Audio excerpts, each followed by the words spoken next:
to give the second lecture of the course, and since a PhD and a degree in PhD in nuclear engineering, Vinoth has been based in Sri Lanka and worked for the International Fellowship of Evangelical Students, where he's currently Secretary for Dialogue and Social Engagement, which is basically, I think, helping Christian students and graduate students think through some of the implications of being a Christian in current cultural contexts. So Vinoth, we're really glad you're talking actually at the end of our course on something that's looking really into the future and talking to us about robots and AI and what that means. Thank you, Vinoth. Thank you, Hilary. This is the worst time, isn't it, to be listening to a talk soon after lunch. Okay, as you know, our lives are infiltrated at an astonishingly rapid rate by computers. It's happened so fast that most of us are unaware of how dependent we've become on our devices. Indeed, we seem to be in love with them. We are glued permanently to screens of all shapes and sizes, unable to put down our iPhones even during an intimate dinner date. We're endlessly distracted by electronic pings, vibrations, and ringtones. And as the software algorithms that drive our computers and other digital gadgets become more and more sophisticated, capable of doing more efficiently tasks that humans have hitherto done, humanity faces a threat of being the architect of its own obsolescence. The creation of machines displaying human-like functions, emotions, and qualities has been explored in a number of popular films and television series. They formed a new narrative genre. A couple of films from Hollywood which I have found raise interesting theological and ethical issues are the following. Spike Jonze's film, Her. Wonder how many of you have seen that. Okay, good. Spike Jonze's Her. The main character, Theodore, is a dull, melancholic professional letter writer who works for a company called BeautifulHandwrittenLetters.com. He's permanently attached to his smartphone.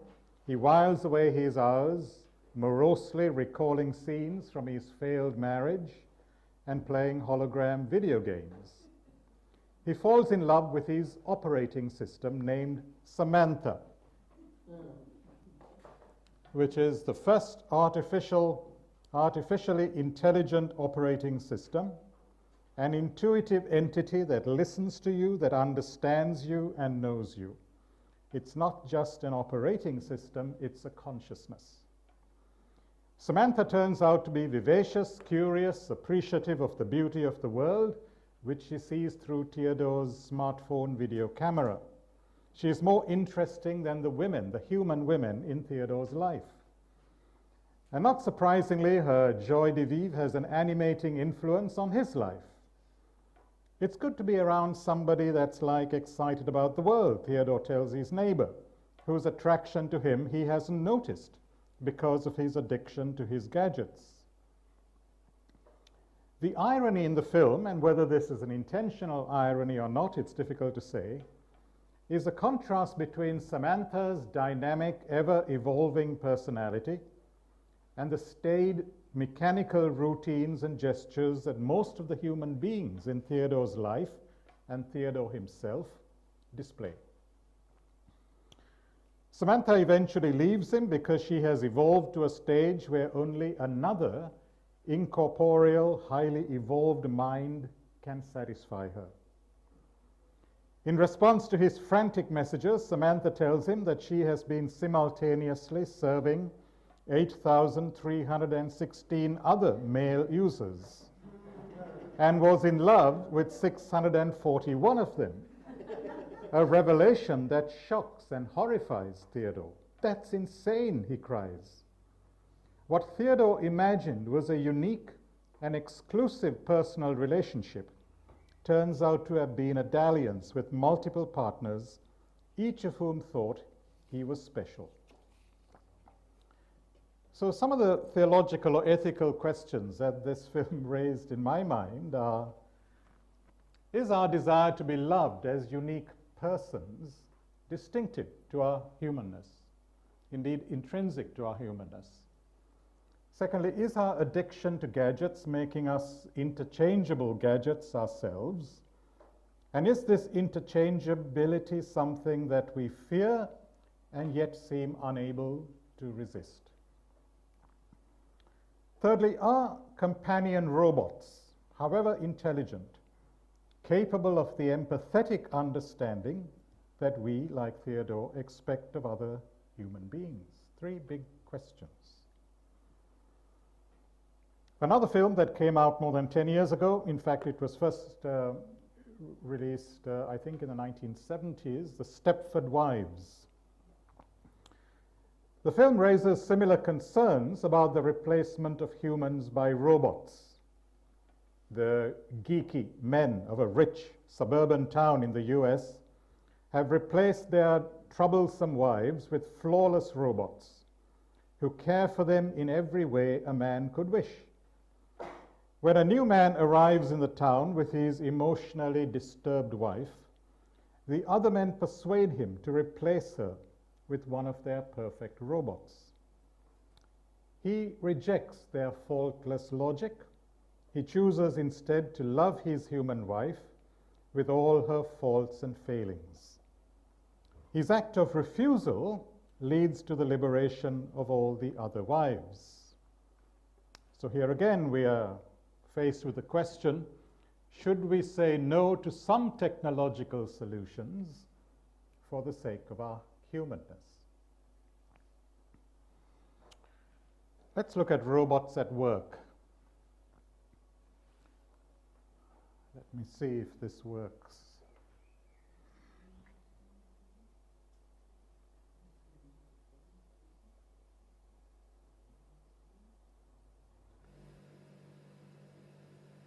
She's the quiet type, but strong-willed.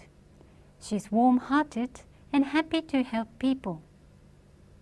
And she loves to chat using sign language.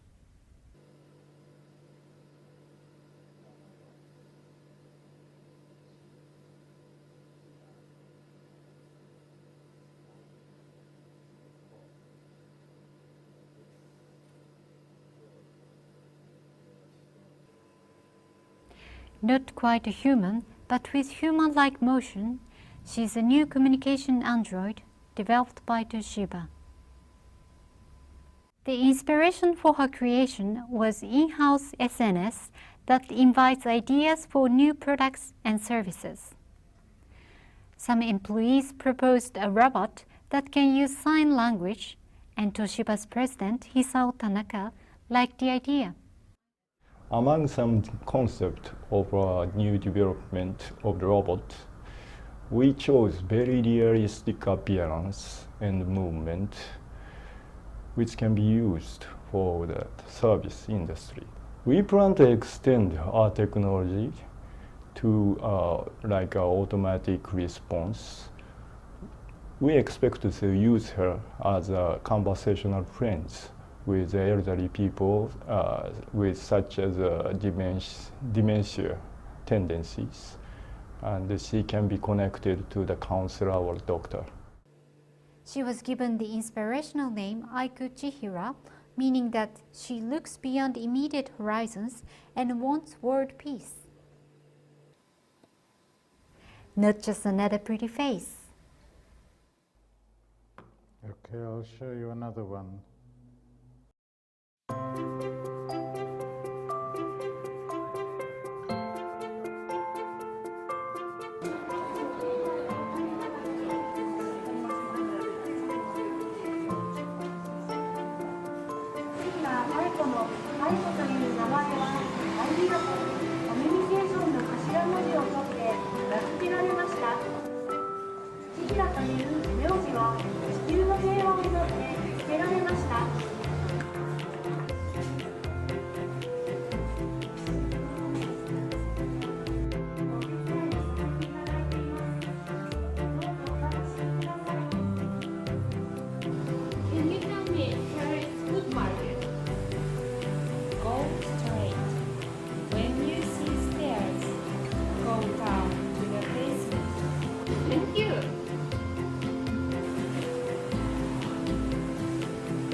she looks so nice and just like real one, like a human being. And her face expression and like soft movements, it's so real. I was so amazed and surprised. It's just, I don't know, something really special. I think Japanese technologies is really great. It's so amazing, yeah.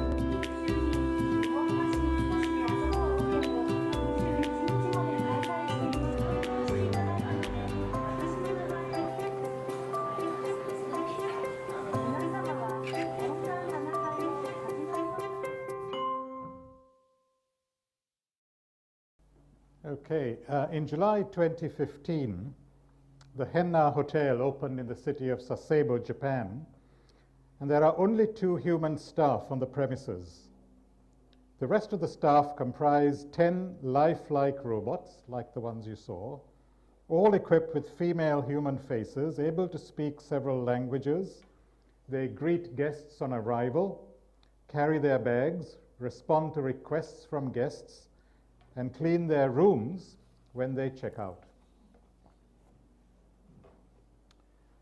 Artificially intelligent machines already aid us in a variety of human endeavors, such as managing road traffic, flying aircraft, helping design buildings, decontaminating radioactive power plants, in underground mining, space exploration, studying volcanoes, and detecting and defusing terrorist bombs.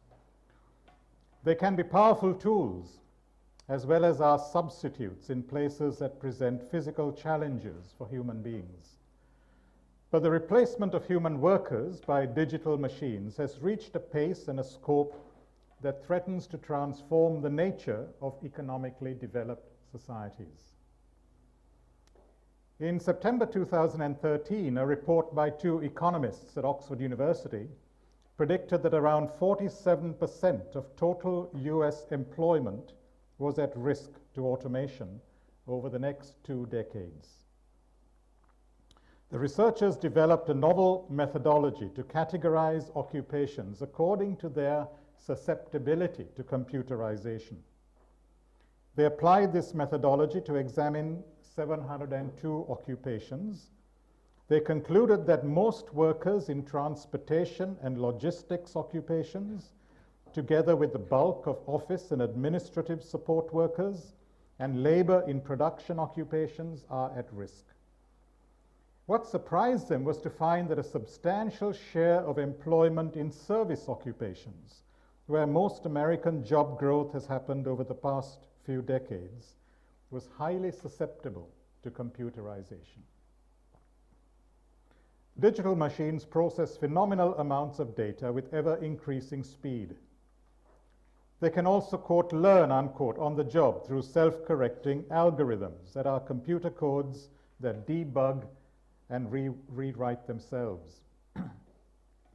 Algorithms are used to analyze intelligence data for the NSA and CIA, perform medical diagnoses, hire employees, trade derivatives on financial markets, detect plagiarism, develop new drugs, and they change the nature of warfare.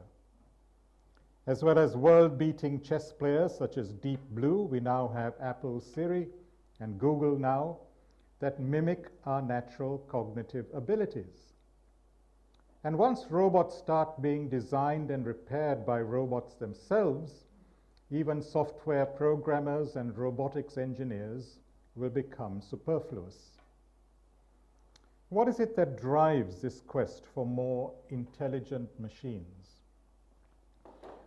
Japan has a low birth rate, an aging population, a traditional xenophobic hostility to migrant labor from other poorer Asian countries. It's not surprising, therefore, that Japan leads the world in robotics research that is linked to the care of elderly patients in hospitals and nursing homes. But all over the so-called developed world, the thirst for greater and greater profits is the principal driver. In the American automobile industry, for example, a human spot welder costs $25 an hour, while a robot costs only $8. as well as doing the work faster and often more accurately. In the United States, real wages has been stagnant for the past 4 decades, while corporate profits have soared. 6 of the 15 wealthiest Americans own digital technology companies, and the oldest of which, Microsoft, has been around only since 1975. As Paul Krugman wrote a few years ago in the New York Times, Paul Krugman is a Nobel laureate in economics. Smart machines may make higher GDP possible, but they will also reduce the demand for people, including smart people. So we could be looking at a society that grows ever richer, but in which all the gains in wealth accrue to whoever owns the robots. Robotics is also challenging the way that many developing economies have sought prosperity. Hitherto, they've exploited their low labor costs to attract companies from rich countries to relocate their manufacturing abroad. Local people move from the countryside to the city to work in foreign-owned factories. And as local technical experience was gained, the hope was that manufacturing would move from goods like textiles and shoes to televisions and computers. However, cheap labor is no longer the determining factor when it comes to the location of global manufacturing. Though wages are increasing in China, production isn't moving to countries where labor is cheaper, like Vietnam or Bangladesh, as it would have in the past. It's staying in China, largely because China has become the largest market for robotics today. At the same time as robotic manufacturing and service industries in China steadily reduce jobs and wages, the potential for social tension escalates. Further, what's going to happen to consumer-based economies, such as the US, when you take away the consumers? In the 1950s, Henry Ford II, the CEO of Ford, and Walter Reuter, the head of the United Auto Workers Union, were touring a new engine plant, a Ford engine plant in Cleveland. Ford gestured to a fleet of machines and said, "Walter, how are you going to get these robots to pay union dues?"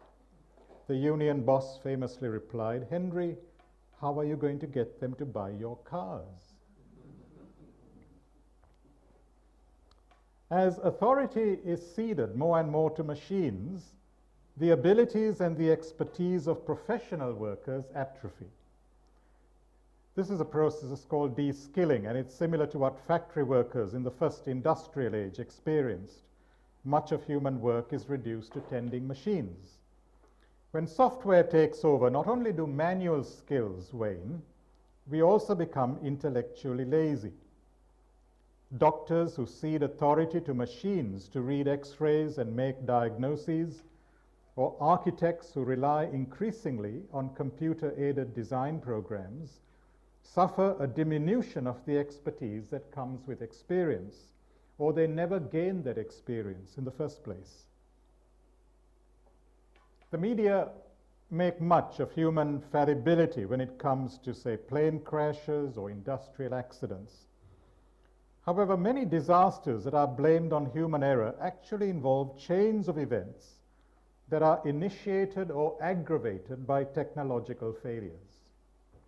In 2013, the Federal Aviation Administration in the US observed that over-reliance on automation has become a major factor in air disasters.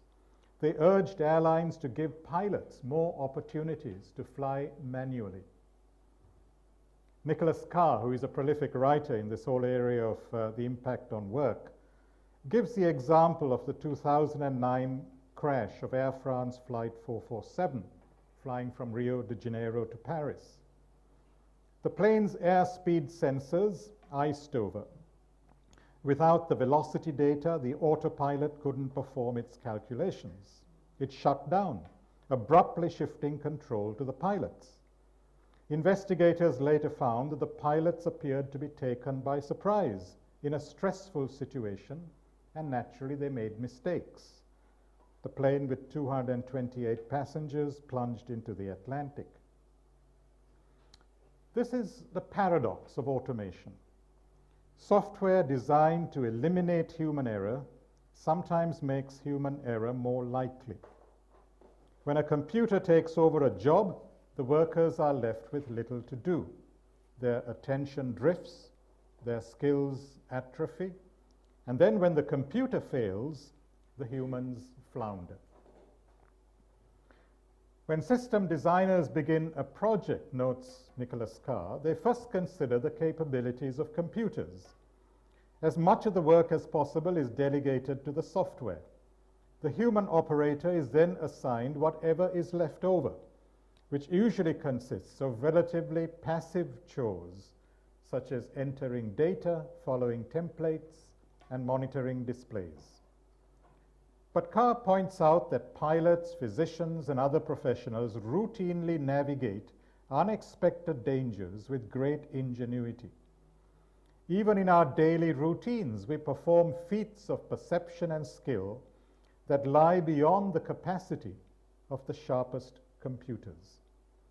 And so he calls for an alternative, human-centered approach to automation. In human-centered automation, the talents of people are given precedence over computers. Instead of supplanting human judgments with machine decision-making, systems are designed to keep the human operator in what engineers call the decision loop. That is the continuing process of action, feedback, and judgment making. Software plays an essential but secondary role.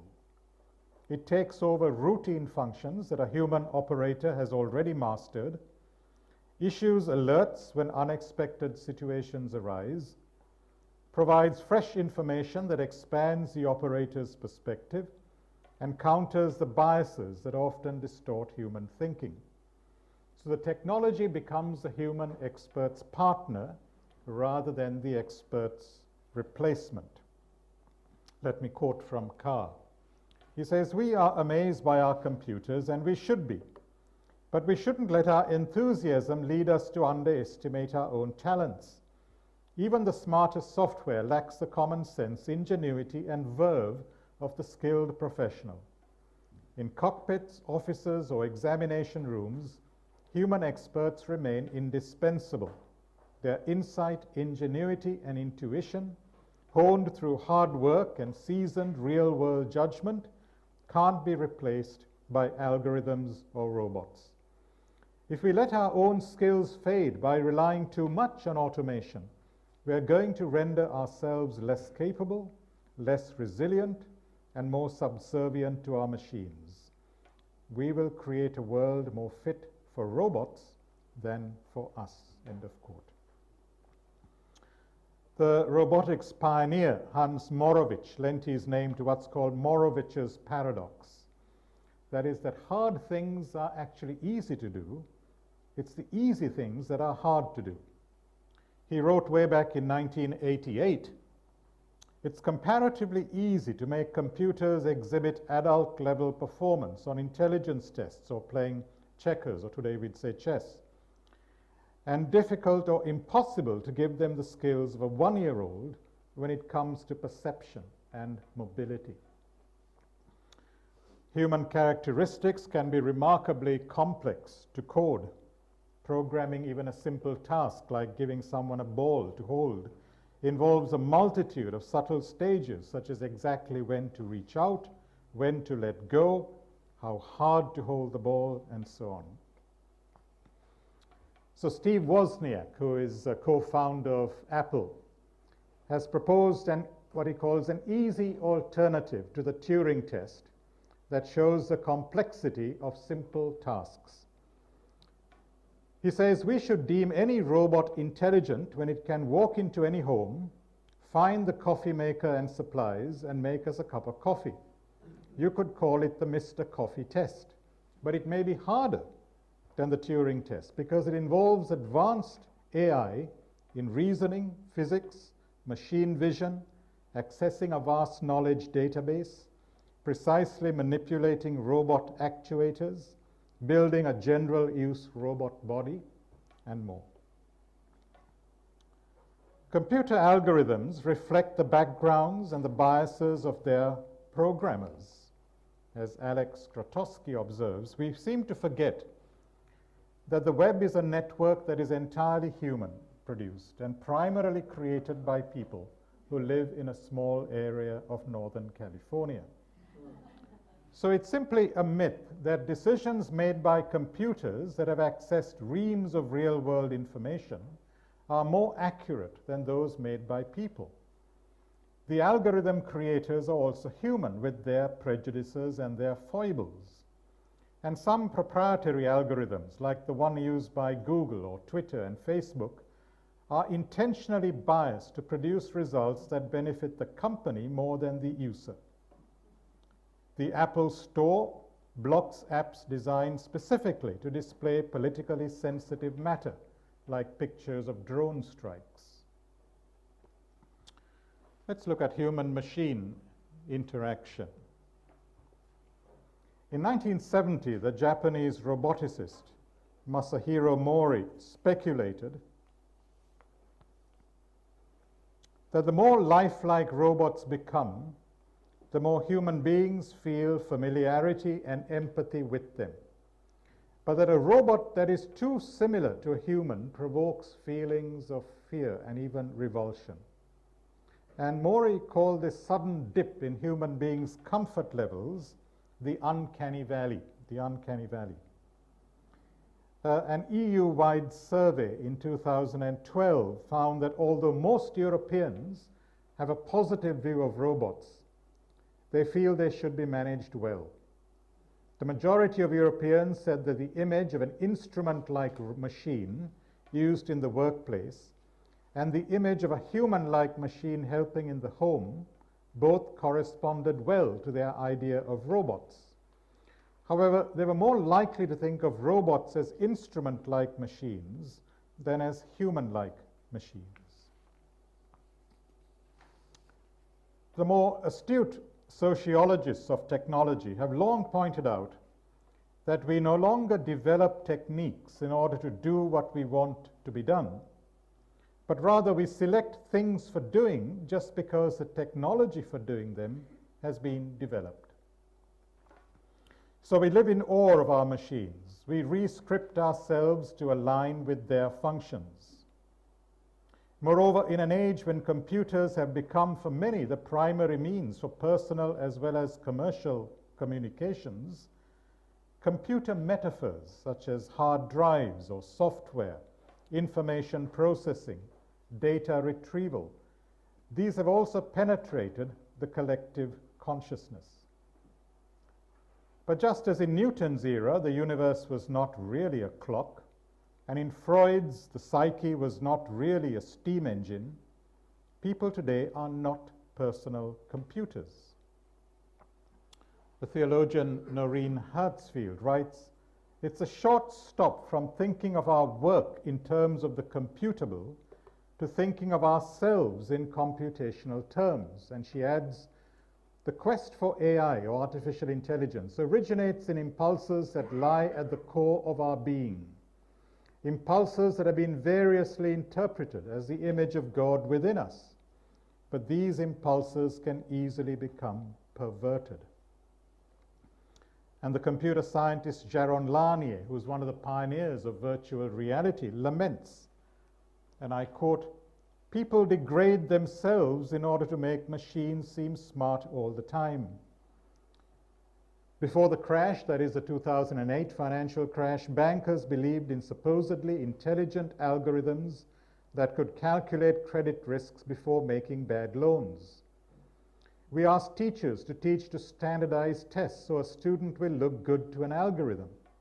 We have repeatedly demonstrated our species' bottomless ability to lower our standards to make information technology look good. And he goes on, "Treating computers as intelligent, autonomous entities ends up standing the process of engineering on its head. We can't afford to respect our own designs so much." End of quote.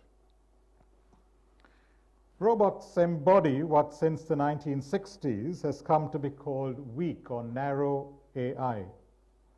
Since the 1960s, weak or narrow AI has advanced spectacularly, from simple search engines to voice and face recognition, natural language learning, data mining, chess playing, affinity analysis that you find on Amazon or Netflix, and IBM's Jeopardy-winning Watson, and Apple's virtual assistant Siri. Artificial intelligence researchers who are massively funded by governments and mega corporations such as IBM and Google are now engaged in the quest for what's called AGI, or Artificial General Intelligence. Murray Shanahan of Imperial College London, in his recent book, The Technological Singularity, defines AGI as the hallmark of properly general intelligence being the ability to adapt an existing behavioral repertoire to new challenges and to do so without recourse to trial and error or to training by a third party. But to do this requires common sense and creativity, neither of which AI tends to display. On common sense, Professor Shanahan gives us the example of finding the people who normally work inside a building standing outside it in the rain. What are you doing? We ask, might prompt the answer, standing outside from a computer, whereas a human being would respond, fire alarm, recognizing the common understanding that exists amongst speakers. Creativity, meanwhile, can be demonstrated by animals in problem solving, such as a crow that bent straight wires to create hooks to get at food. But it's hard to say that computers have ever shown it. Notwithstanding this, AI makers and theorists envisage that once the goal of AGI is reached, it will be but a short step to ASI, that is, artificial superintelligence. That is, when artificial minds engineer themselves, develop their own goals, and bootstrap themselves beyond human understanding and human control. Now, whether such a prospect fills one with elation or dread separates the techno-optimists from the techno-pessimists. And here we come to what I call secular eschatologies, the transformation of humanity. Vestiges of Christian belief survive in corrupted and heretical forms in the secular narratives of the late modern West. Belief in a salvific God has been recast as faith in the redemptive power of technological progress. The expectation of the parousia and the messianic kingdom has been reshaped into the imminent arrival of the singularity. That pivotal point when, according to futurologists, we shall merge with our own super smart machines and become new beings entirely. We will be born again into a transhuman or post-human state. And books about the coming singularity are as common in computer science departments as talks about the rapture are in fundamentalist Christian churches. The singularity, I quote, will allow us to transcend these limitations of our biological bodies and brains. We will gain power over our fates. Our mortality will be in our own hands. We will be able to live as long as we want. We will fully understand human thinking and will vastly extend and expand its reach. By the end of this century, the non-biological portion of our intelligence will be trillions of times more powerful than unaided human intelligence. The author of these words is Ray Kurzweil, director of engineering at Google and the high priest of the religion of the techno-optimists. Kurzweil believes that the quickest route to AGI is by reverse engineering of the human brain. Reverse engineering seeks to first complete a fine-grained scanning of the entire human brain and then represent what the brain does in algorithms and silicon chip networks. And at the end of the process, you have a computer with human-level intelligence. IBM's Blue Brain project intends to accomplish this by the early 2020s. Kurzweil predicts that after computers have passed the Turing test by 2029, and the singularity has dawned 16 years later, he puts these precise dates, 2045, humans will need to plug into brain-boosting technologies in order to keep pace with technological growth. Our relatively slow neuronal connections will be augmented by technologies in the same way that cochlear implants help improving the hearing of those with auditory impairments. We will think faster and more deeply, remember more, have access to all knowledge, and be able to share our thoughts instantly with others. Ultimately, technology will enable us to dispense with our brains altogether and transfer the informational content of our brains to more durable media. For Kurzweil and his followers amongst AI researchers, human biology is a distraction or even a prison from which to escape. And in this, they are the 21st century devotees of the ancient religious philosophy of Gnosticism. This was the first heresy that the early church had to confront. Historian David Noble has traced the way that so many AI enthusiasts denigrate the human condition and our embodied nature. Marvin Minsky, one of the pioneers of AI from MIT's famous Media Lab, called the human brain a meat machine. And he denigrated our bodies as, quote, a bloody mess of organic matter, unquote. He attempted to divorce the body from the self, insisting that the important thing in refining one's own thought is to try to depersonalize one's interior. Danny Hillis, the founder of Thinking Machines Corporation, has claimed, and I quote, "What's valuable about us, what's good about humans is the idea thing. It's not the animal thing. If I can go into a new body and last for 10,000 years, I would do it in an instant." Another writer in this field, Earl Cox, believes that technology will soon enable human beings to change into something else altogether. He celebrates a future when we shall be freed from our frail biological form and human cum artificial intelligences will move out into the universe. Such a combined system of minds, representing the ultimate triumph of science and technology, will transcend the timid concepts of deity and divinity held by today's theologians, unquote. Leave aside the extravagant fantasies. It's the naivety concerning human nature that is most shocking. For when in human history have the more intelligent also been the more benevolent, caring, and altruistic? Human selfishness, indeed wickedness, has a way of wrecking every human project. Think of computer viruses that are designed purely to destroy. Cybercrime costs individuals, companies, institutions, and governments tens of millions of dollars every day. In a culture marked by economic greed and political despotism, like in China, for example, the development of science and technology is not likely to be benign. Who will be the first to benefit either from machine superintelligence or human augmentation? Business magnates, politicians? It could well be soldiers. The world's single largest funder of research into emerging technologies is the Pentagon, through its Defense Advanced Research Projects Agency, or DARPA.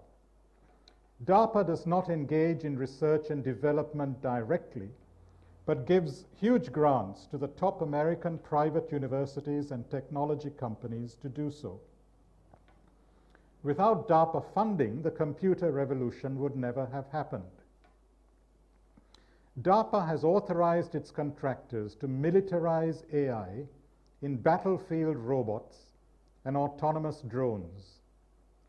It must be expected that DARPA will continue to fund AI's militarization all the way to AGI if this can be reached. So the ideal soldier of the future will be another Adolf Eichmann, but made of electronic circuits and not blood vessels. The deployment of drones has changed the nature of warfare. In his book, The New Western Way of War, Martin Shaw calls this style of combat risk transfer war. That is, the deliberate and systematic transfer of the risks in warfare from Western military personnel to local civilian populations. Such risk transfer is a blatant rejection of the principles of just war, of military and the rules of military engagement. In their strategic planning, the risk to US soldiers is weighed more heavily than to all others, including local non-combatants. So it's not surprising that there is a growing number of thoughtful people, including computer scientists, eminent physicists such as Stephen Hawking, entrepreneurs such as Elon Musk, who are deeply uneasy about the future progress of artificial intelligence. They believe that what science fiction warned us of, a future when we would be architects of our own annihilation, has already dawned. The documentary filmmaker James Barrett believes that we are now in a situation vis-a-vis AGI that's comparable to where we were with nuclear power in the 1930s. He says too many people think the frontiers of AI are delineated by harmless search engines, smartphones, and Watson, but AGI is much closer to nuclear weapons than to video games. This concern stems from the fact that a probable AGI system based on advanced or artificial neural networks or genetic algorithms are inherently unknowable black boxes. Without special precautions, they will resist being turned off, try to acquire resources to keep improving themselves, will create clones of themselves via the cloud in numerous other machines. These potentially harmful behaviors will occur not because they were programmed in at the start, but because of the intrinsic nature of goal-driven systems. In the spring of 2012, a White House source secretly revealed to the New York Times about a joint US-Israeli cyber warfare campaign against Iran that was called Olympic Games. At the center of that campaign was a sophisticated computer worm labeled Stuxnet, whose creators were the NSA and a secret organization in Israel. Its goal was to delay Iran's nuclear development program by targeting the logic controllers of the gas centrifuges at the Natanz enrichment plant and crippling their operations. While the Americans and Israelis were congratulating themselves on their outstanding success, the Stuxnet worm accidentally escaped into an engineer's computer when it was hooked up to the centrifuges. It replicated itself through the internet into thousands of PCs around the world. It was a blunder of colossal proportions. A clever hacker could now acquire Stuxnet, disable its suicide code, and adapt it for use against any industrial target anywhere in the world. Stuxnet-grade malware may already be available for purchase somewhere on the internet. This was not simply a programming error. It was a test case of what might happen later with self-improving AGI systems. And scientists with the highest levels of security clearance and technical competence failed the test miserably. So now to my final section, which is a little more philosophical.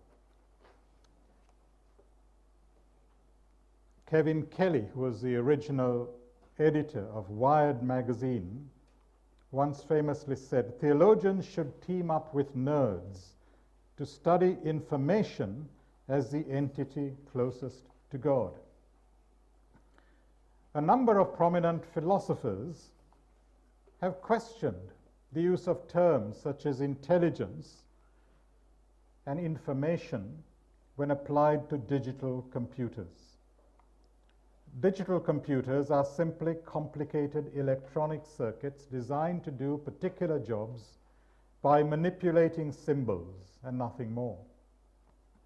All information presupposes a prior consciousness that interprets it as information.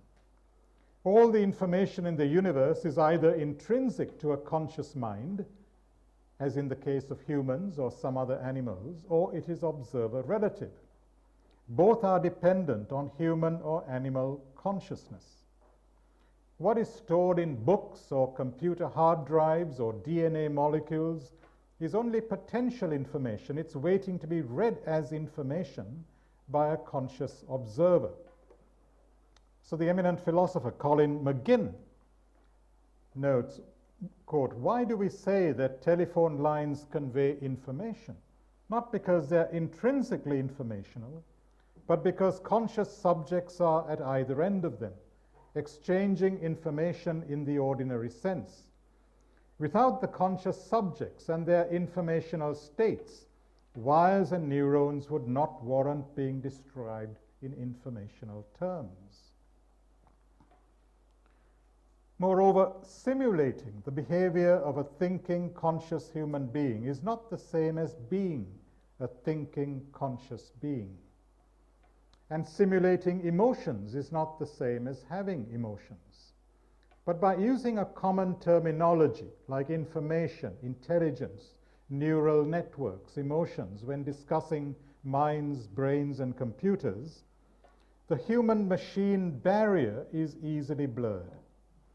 The mind is both naturalized and computerized, and the brain can now be described as an incredibly powerful microprocessor, the mother of all motherboards. It requires a certain philosophical sophistication to see through the sleights of hand that end up reducing human minds and human persons to bundles of neural activity in the brains, which can then be simulated on computers. Ludwig Wittgenstein famously said, when looking back on the naive philosophy of science called logical positivism that he held in the 1920s, he wrote, "A picture held us captive, and we could not get outside it, for it lay in our language, and language seemed to repeat it to us inexorably." There's nothing new in the way that scientists take the most advanced machines of their day as models and analogies for human functioning. But there's a short, though dangerous, step from modeling to identification. We then imagine that machines which help us perform certain functions have those functions themselves. We humanize the machines even as we mechanize humans. When we speak of clocks telling the time, what we mean is just that they enable us, conscious human persons, to tell the time.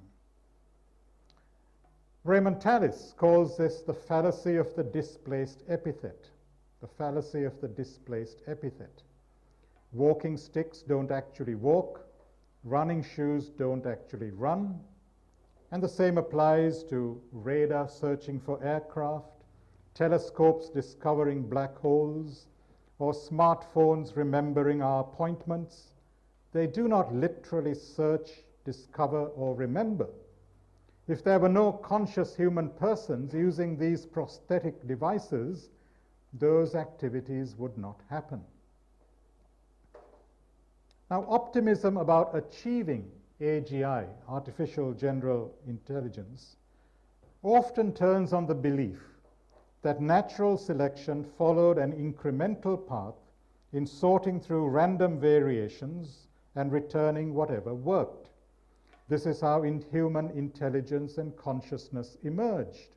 And with enough dedication, funding, and cooperation, smart humans should be able to recreate human intelligence in machines at a rate faster than natural selection. So consciousness is assumed to be an emergent property that might spring forth unexpectedly from a sophisticated level of hardware and software organization. But talk of emergence, for all its popularity, is simply hand-waving.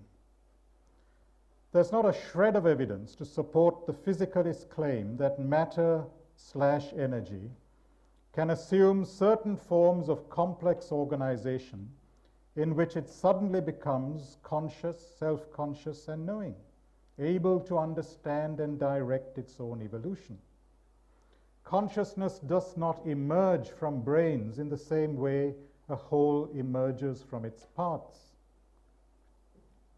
Indeed, our conscious selves are not found in the standalone brain, or even solely in our bodies, or even in a brain interacting with other brains in bodies.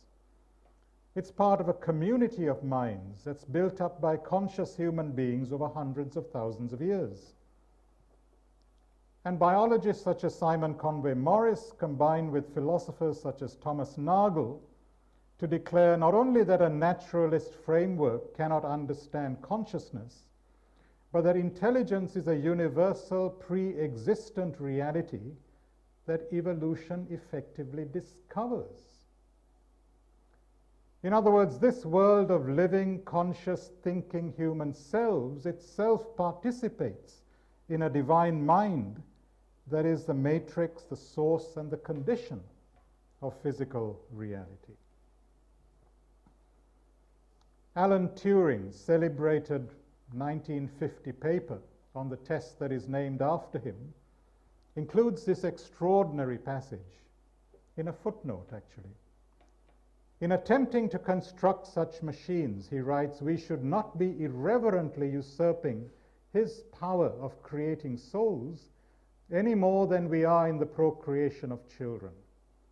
Rather, we are in either case instruments of his will, providing mansions for the souls that he creates. I don't know what he meant by that. I wish he were around for me to ask him. On the eve of the Titanic's maiden voyage in 1912, its captain E.I. Smith told journalists, I cannot imagine any condition which could cause this ship to flounder. I cannot conceive of any vital disaster happening to the vessel. Modern shipbuilding has gone beyond that. We all assume that cyber innovation is wonderful, benign, and unstoppable. But history, as well as our contemporary experience with hacking and invasive surveillance, call us to recover the virtue of humility and even the practice of reticence. In other words, a willingness, when appropriate, to say no to some technologies or to particular uses of them, while remaining grateful for those that help us live more fully as virtuous stewards of our time and talents. Thank you.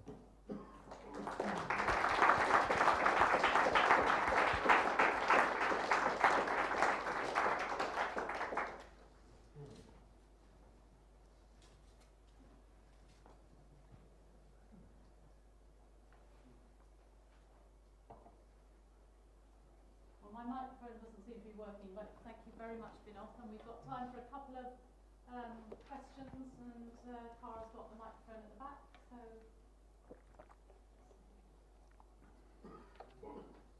here, and then we'll go over there.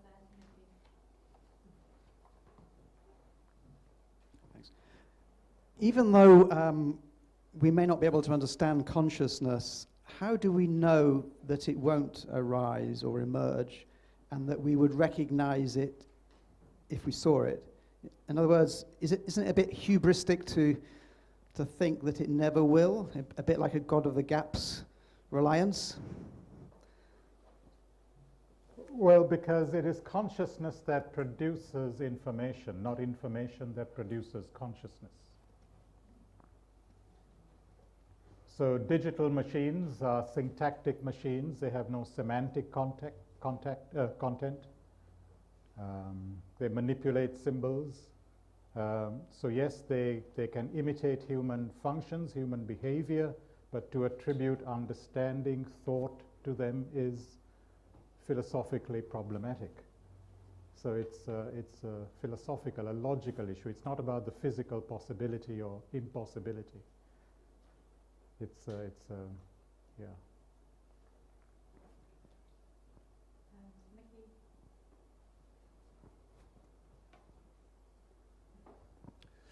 Thank you. There was in a previous talk by Professor Monica Gray, was it Monica? Anyway, we were discussing the paradox of if the universe is full of life and people, where are they? Why can't we observe them? And it took me back to a lecture I had at Cambridge Astronomical Association, where the speaker suggested that we should be overrun by robots because it's easy to design a robot to move to another planet, make copies of itself, move to the next planet, and so on. And so the question should really be, where are the robots? Could you envisage such a colonization of robots? Well, yes. I mean, you can put machines, robots on other planets, or maybe in the distant future, distant stars, if that's what you mean by colonization, yes. Is that? Well, could you suggest why that hasn't happened? Well, it hasn't happened because we don't have the technical means now, but it's not to say that we cannot do that. I'm talking here about technical competence, not any moral questions whether we should or we should not. But certainly, I mean, if we can send robots into deep mine shafts or into volcanoes, there's nothing to prevent us from sending robots into outer space.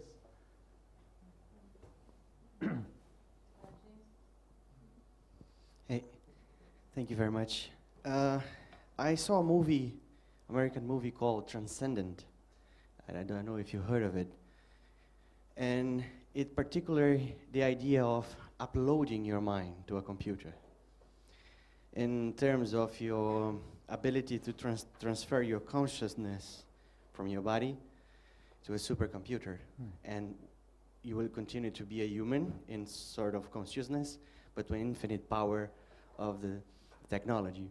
And I thought back then there was like just sci-fi, but there is actually scientific research on it, trying to map the entire synapses of the brain in order to see if there's a possibility to transform the synapses into bits of information and so on to upload in a computer. They're actually experiments in that and researchers doing this kind of research today. What do we think of the implications of this technology if it is to be possible in a near future, and the implications of this new idea? Yes, so it's kind of sci-fi idea, but yes, it's actually happening. And it's still sci-fi because, again, like I was saying, a model. There's a difference between modeling and identifying. You can make a computer model of the human heart, but that has to be translated into an artificial heart. And we do have artificial hearts that actually pump blood. Now, when it comes to the brain, a computer model of the brain is not the same as an artificial brain, because that artificial brain has to actually be capable of not just behavior, but states of intentionality, beliefs, desires, aspirations, so on. And we are nowhere near that.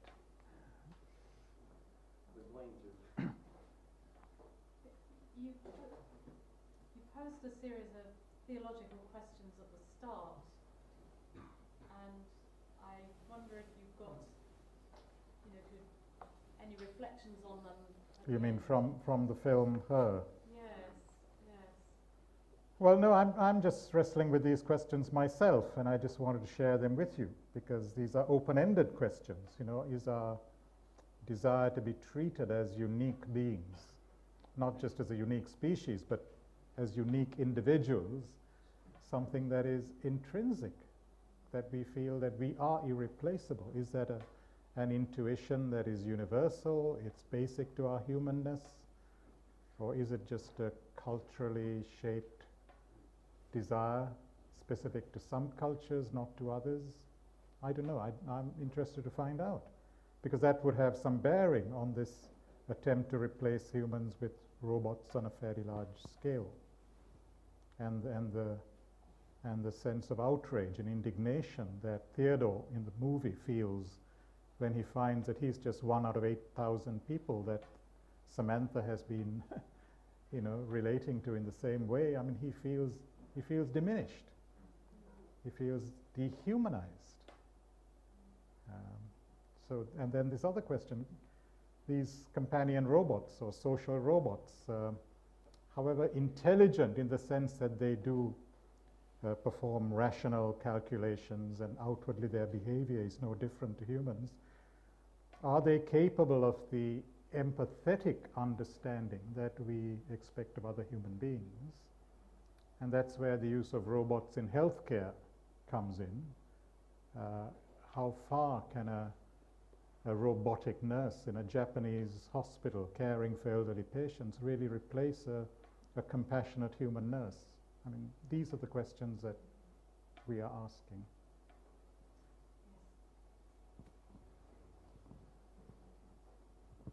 I want to thank you for a lovely, subtle paper.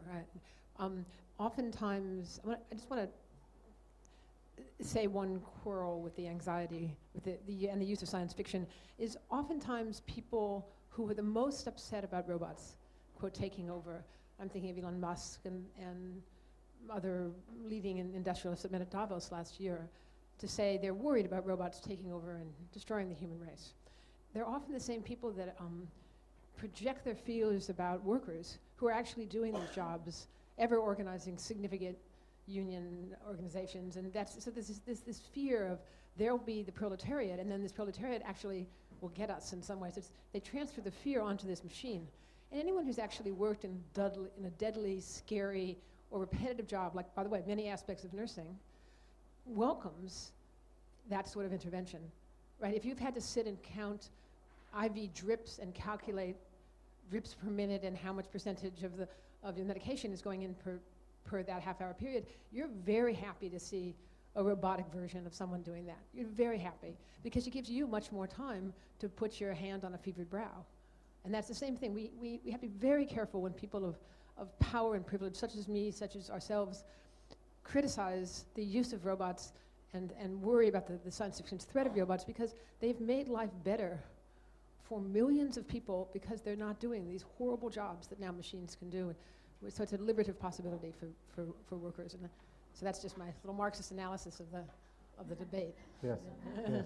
Well, thank you. And that's why I like Nicholas Carr, because he seems to be hinting at, although he's not a Christian, or I don't know what his faith is, but that's sort of a way of redeeming the technology, that is making it more human-centered, not starting with the computer and giving it primary place and then fitting humans around the computer, but you start with what are the areas in which computers ought to replace routine and boring and dangerous human work, and how do we then fit the computers around human needs and human desires, so that you have a partnership of humans and computers rather than one replacing the other. And of course, as a follow-up to that, one of the issues I think about robots caring for the elderly in somewhere like in Japan or elsewhere in the West perhaps, is not that they're replacing compassionate human nurses, but they're actually there where there's nothing, so that if you've got a high elderly population and not enough carers, it's actually better to have a robot, maybe, you might want to debate that, going in rather than nothing at all. Yes, I mean, the other side is, I mean, you look at the world today, I mean, you have some who are just overworked, and then large numbers of human beings who just have no work. So why not give work to people rather than have machines? And it's driven by profit, because machines are cheaper than human beings, especially in high-income countries. I just sort of follow up from the answer that you have given.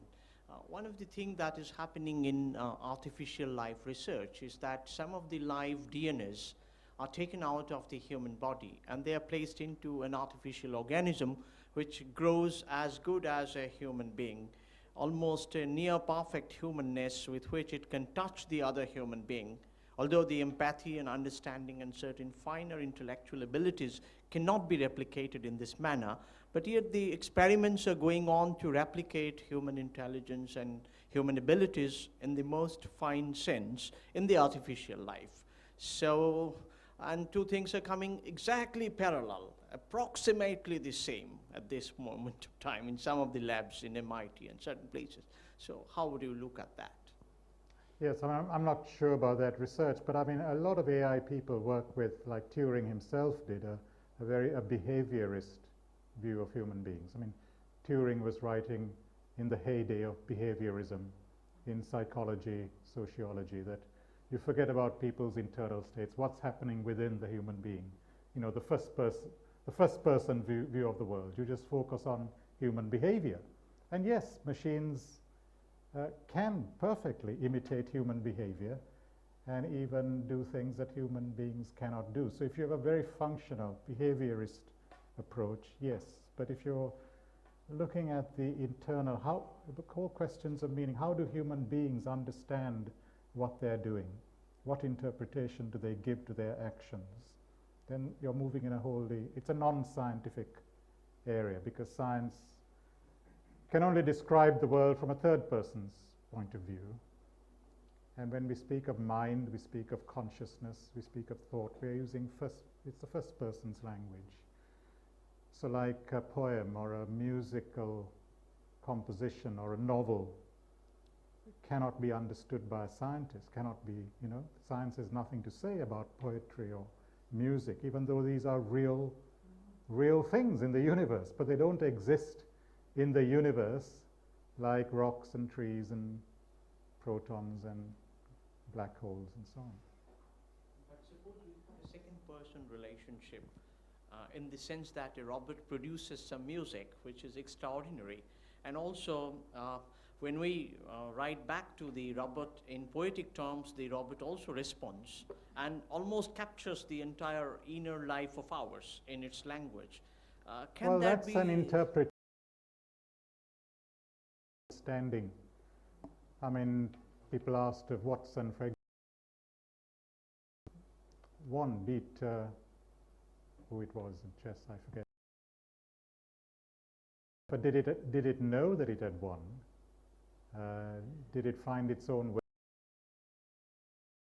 in its future schedules? Actions that surround that action. I mean, even this recent won this Chinese game Go, very intricate game, which very few human beings. By playing literally millions of games with itself. Now that's not and play games. But the outward performance cannot be distinguished from a very different to human thought and human learning. And so the two are not intertwined. Thank you. We had one last question. I think it was Francis at the back, was it? Thank you, Reverend, for such a wonderful presentation. I'm just thinking that from your presentation, I heard you talk about to machines and all this, but I'm wondering, and that's if you find in some countries unemployment is of such big population, especially I come from Africa, so I'll talk of Africa, youth unemployment. Bible, you see, I think in Genesis, the Bible is telling, God is telling men, you take charge. Are doing this is because their population is an inverted pyramid, they very old age and youth are not there, so they need to do this. So would we say this is a double-edged sword where exploiting their knowledge, their potential in countries like Japan, which is, to me is good and it's biblical because they are not having the problem of joblessness, whereas in some countries there is a lot of problem. But at the same time, why I say it's a double-edged sword, you find it's making us, you talked about trying to humanize machines and dehumanize men, because you find we are not fully exploiting our potentials. You find our children cannot even do simple arithmetic, which we could just do those days without thinking hard. I don't know your opinion. No, yes, I mean, that's good. These are some of the policy issues that we wrestle with, and it's just a reminder that technology is not neutral. Technologies come with the values and aspirations of a culture embedded into them, and in turn technology shapes cultures and moves societies in certain directions, and whether those directions are considered healthy or unhealthy, we have to decide. We have to take ownership of technology and not allow the technological imperative to drive us. We have to say, what forms of technology do we want? What should we control? What should we decisively reject? And the answers would depend on where we are living. Vinoth, I think that's all the questions we have time for at the end of this session, but there will be more chance to question Vinoth in a moment. So let's just thank him for this really excellent presentation.